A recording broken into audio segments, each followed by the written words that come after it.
What happened with Iran in the Middle East and some breaking news coming just now. Joining us this evening, Vice President JD Vance. Mr. Vice President, thanks for coming. Absolutely, thank you. Just seconds ago, the President went to Truth Social and typed this. It has been fully agreed by and between Israel and Iran that there will be a complete and total ceasefire. Complete and total ceasefire is what he typed. Yep. What does that mean? How did it come about? What's the development here? Well, we were actually working on that just as I left the White House to come over here. So that's good news that the president was able to get that across the finish line. I think what it means, Brett, is quite simple. First of all, the president, without, knock on wood, having a single American casualty, obliterated the Iranian nuclear program. We are now in a place where we weren't a week ago. A week ago, Iran was very close to having a nuclear weapon. Now, Iran is incapable of building a nuclear weapon with the equipment they have because we destroyed it. So that's a very, very big thing. Now, what that means, I think, is we have to talk to Iran and, of course, to Israel about what the future holds. Because while we have obliterated the Iranian nuclear program, our hope and our expectation is that they're not going to try to rebuild that program. And I think that's what the president is really trying to figure out here, is to build a long-term settlement here to where we can have peace in the region, where our regional allies and, of course, the American people, most importantly, can be secured, but where we can ensure that the destruction of the Iranian nuclear program that has already happened is not something they try to rebuild. I want to get to the obliterated part in just a minute, but I just want to read this fully so I get the context here. Congratulations to everyone. It has been fully agreed by and between Israel and Iran that there will be a complete and total ceasefire in approximately 6 hours from now, when Israel and Iran have wound down and completed their in-progress final missions for 12 hours. At which point, the ceasefire for 12 hours, at which point the war will be considered ended.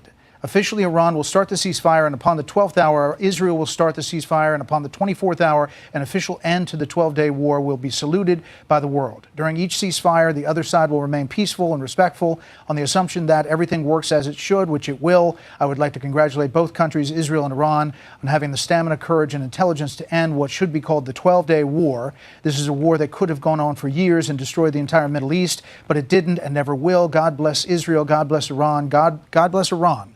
God bless the Middle East, God bless the United States of America, and God bless the world. He seems confident that this is all coming together. That's right.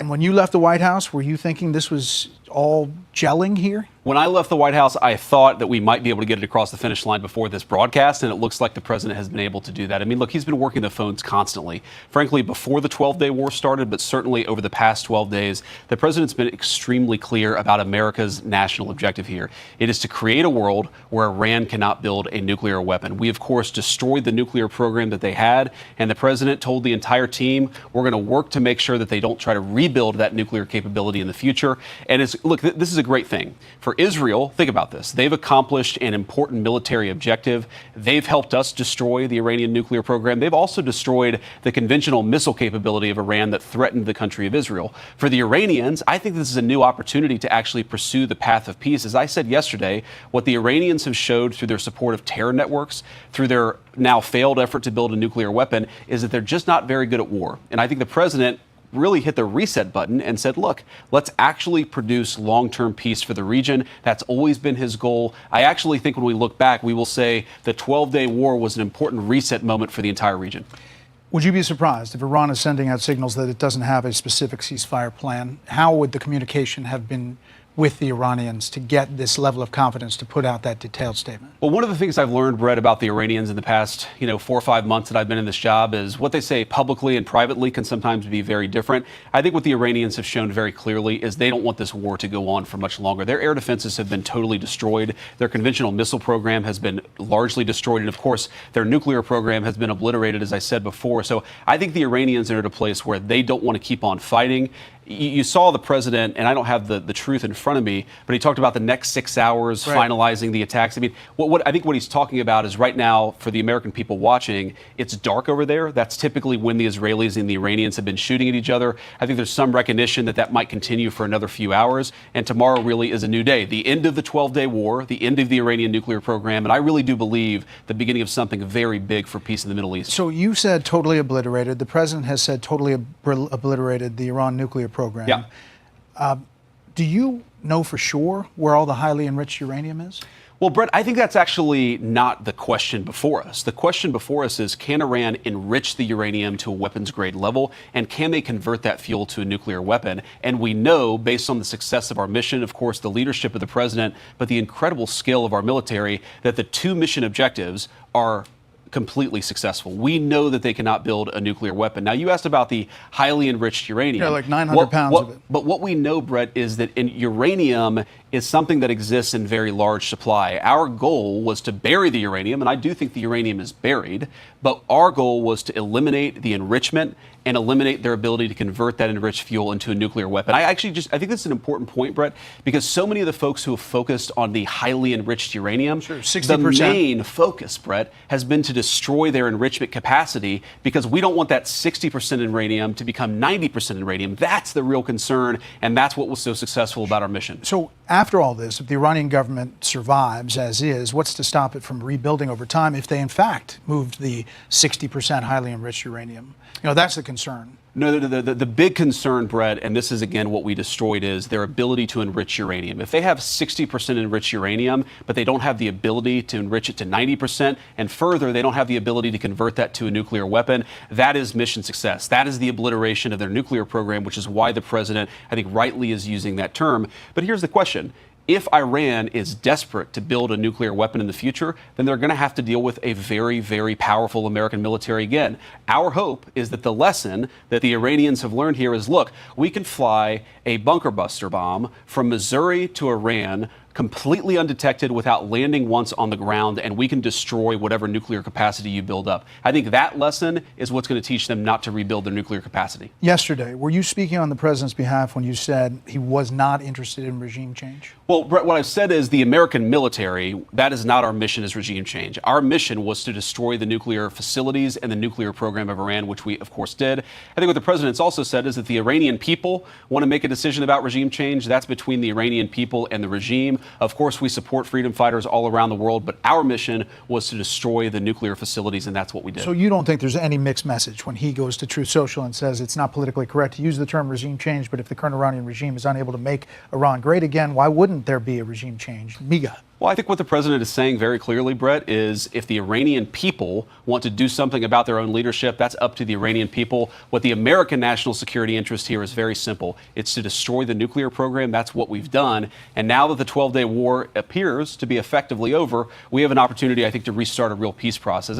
And Brett, this is not just about two countries, Iran and Israel. All of these Gulf Arab states, they want peace, they want to invest, they want to build artificial intelligence hardware, they want to sort of come into the new economy. And that was impossible when you had Iran that was, as the president said, acting like a bully across the Middle East. We really think that if the Iranians are smart about the path forward, this could be a new dawn of an economic age of prosperity, of course, for our Gulf Arab allies, for us, for the Israelis, for everybody, but it's going to require the Iranians play it smart from here. The president called it very weak, the Iran missile firing on the U.S. base in Qatar, Al Udeid.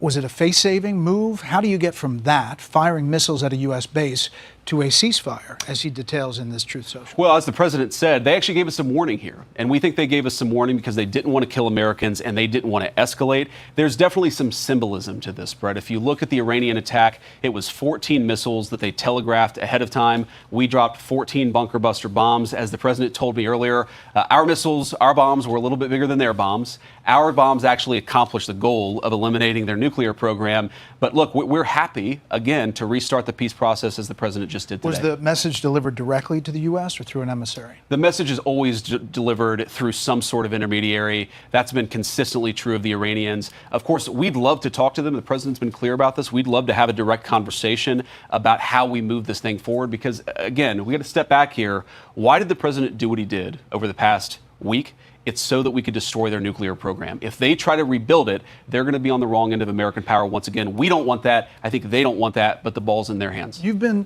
reluctant or at least cautious about getting engaged previously, and that has been public. What made you sign on to this action this time? Well, I think the president has been very clear, and I've always agreed with the president, that Iran can't have a nuclear weapon. And you try to run the diplomatic process as much as you possibly can. When the president decided that wasn't going to work, He took the action that he had to take. Now we're in a new phase. That action was successful. We had a wildly successful military operation to take out their nuclear program. Now let's go on to the next phase. And I think the president, look, sometimes he's willing to use peace. Sometimes he's willing to use the military. I think it really depends on what the Iranians do from here. And what do you think they do from here? Well, it's an open question, Brett. I don't want to predict what the other side will do, but I think that I know what we'll do if they continue to pursue a nuclear weapon, and I hope they don't choose that path because I know the president wants to see the Middle East become peaceful and prosperous in the future. That's not going to happen if Iran pursues a nuclear weapon again. And for the people, so we talked about the people who believe that this is going towards World War III, especially in your own party. There's a section that's very vocal. There's another section that says you should take out this regime because it's evil and horrible and has done horrible things for decades. How do you square those two sides? And can this regime stay in place and still have a peaceful, reaction relationship with the U.S.? Well, I think the president has squared those two sides quite well. One, because he's the leader of the movement, and a lot of people trust the president as they should. They recognize they're not seeing the same intelligence. They're not seeing the same classified documents. They trust the president to do a good job. But importantly, Brett, I think he's threaded the needle quite well here. We had a very particular objective. It was profound and difficult to accomplish. Do you think the elimination of the Iranian nuclear program. And I think the president successfully did that. You're asking, were the Iranians close to a nuclear weapon? Brett, they were very close to a nuclear weapon. And what I encourage my fellow Americans to think about here is that a week ago, the Iranians were quite close to achieving a nuclear weapon. Now they cannot build a nuclear weapon. That is the biggest testament to the president's leadership and to the success of our mission. In 1 week, without, thank God so far, not losing a single American casualty, we have taken what was a threatening nuclear program that could have destabilized the entire world. Now that program is gone. We did it through effective presidential leadership and also some very, very competent work from our troops.